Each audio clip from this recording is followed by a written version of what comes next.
Before this video starts, I just want to tell you that the only reason you see me here alive talking to you is because people on the internet helped me survive. I lived in Russia for 23 years, but when this war started, I had to flee because I didn't want to kill Ukrainians, I didn't want to get drafted, and also I lost my job because I was working on Russian independent media. You can see my whole story on YouTube. I was detained in the airport because I was helping Russian opposition, and just my whole journey from the beginning until the end. My goal is go to United States and ask for asylum. I already got tickets to Mexico, and the only reason I was able to get tickets to Mexico is because people donated.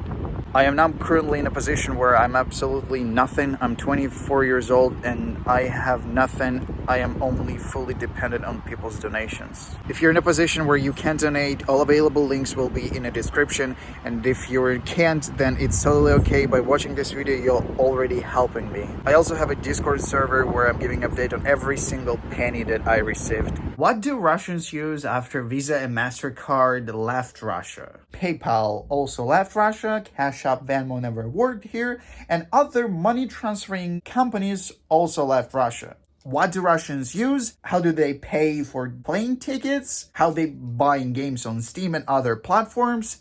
And how hard life is without Visa and MasterCard. Let's start with the Russian payment system called Mir, which can translate as peace or world. Ironic, isn't it? So, for example, this card won't work in Europe, won't work in the United States, you can pay on other companies. If you want to book a ticket, you can do it. You can only book a ticket from Russia to somewhere else, but if you will arrive in Europe, for example, you won't be able to buy a ticket with this card. You can withdraw money. It's not working at ATMs. This is the list of countries where Russian payment system works. And not all banks in those countries accepting this card. But for example, if you want to go to North Korea, hey, I got you home. Bet you Americans can say this. Hey, I bet you can. Let's say, for example, you want to buy a game in Steam or in Epic Game stores, and you really can't pay with this card.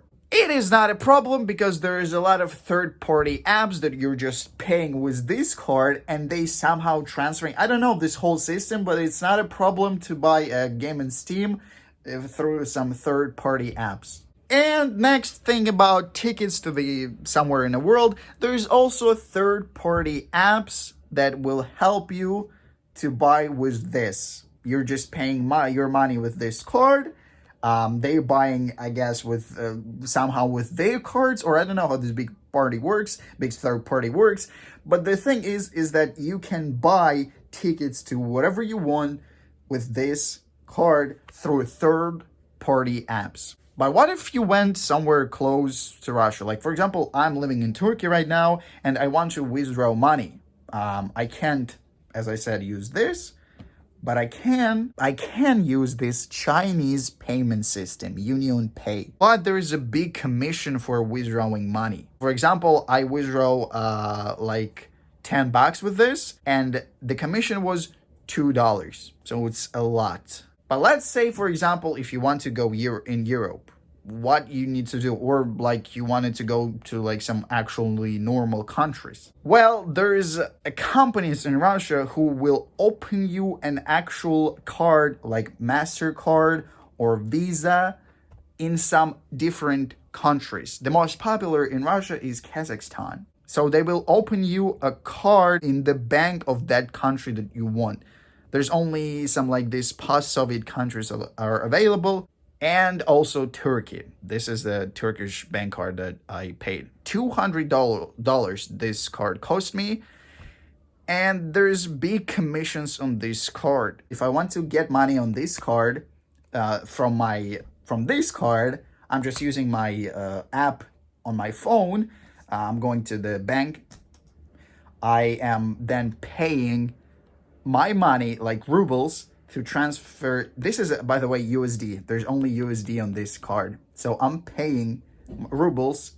Then there's a 6% commission. So for example, if I want to get $100 on this card, I will pay 6% commission to get $100 here. And then if I want to withdraw from this card, It is 0.2% in Turkey and 1% in other countries. And this card doesn't have SWIFT. And talking about SWIFT, Western Union, it's a money transferring company, left Russia. If you have a friend in Europe or in the United States or in Australia or somewhere else, and he wants to transfer you some money, well, there's only few banks that are still doing this. This Austrian bank still, that in Russia, there is not under sanctions, because if the United States wants to sanction any bank, then it's impossible to do any SWIFT transactions or anything else. And there's a few banks that are still not under sanctions, and most of them are banks from other countries. I have a YouTube channel, right? And I am getting paid on this bank. But this bank takes 50% of my paycheck. They just have to work with Russian authorities. I don't know why they did this, but it's just the reality right now of this. But for businesses, for big corporations, nothing changed. If your paycheck is $10,000, this bank will take 50%, which is $5,000. If your paycheck is $100,000, bank will only take $10,000. It is 50%, but up to $10,000.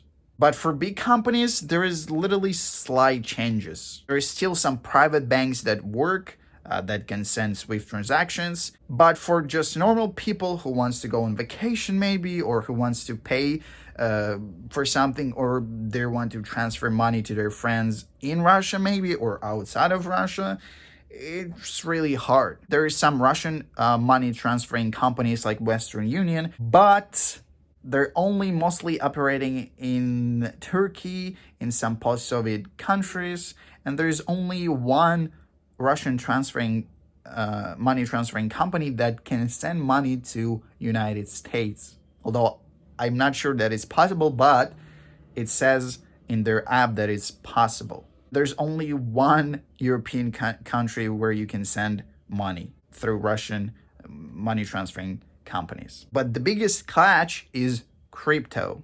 Crypto is working in Russia.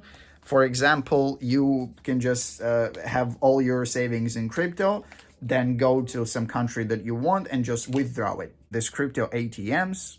You're just sending crypto and getting cash. Crypto is a big catch, but again, you can't really pay with crypto for like plane tickets or games or something else. What about streamers? I'm currently getting donations through Donation Alert, the Russian version of Streamlabs. People can use PayPal, people can use their bank cards from the United States and from Europe and donate. There's also a Russian version of OnlyFans, where people also from different countries, from Europe, from the United States, can use their bank cards and buy some news from Russian girls. Or if they have their favorite streamer in Russia, they can donate through Donation Alerts. And I also want to focus on these companies who are providing these cards, Visa and MasterCard from different countries. The prices are really, really, really high. The lowest is $200 without SWIFT, and with SWIFT is like $500, and the most expensive one is almost $1,000 without SWIFT. And there's a lot of commissions, there's a lot of limits, and there's no guarantee that if you're going to pay $1,000 today, your card won't stop working tomorrow, because bank can just cancel it and that's it. And that company who help you to open this card, to get this card, won't do anything, because it's all about bank who issued you this card.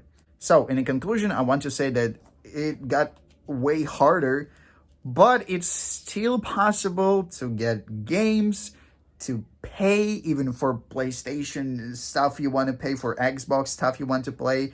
It's easy to buy games, it's easy to buy tickets, and it's easy, if you have money, to open cards like Visa and MasterCard that will just help you to pay for whatever you want from other countries. Crypto is still a thing, so overall, I would say that it got slightly harder for normal people, and things are barely changed for big companies. I think the only thing that changed is that YouTubers now kind of can get a full paychecks Unless they have a citizenship of some other countries, then yeah, it's easy. Visa and MasterCard will return to Russia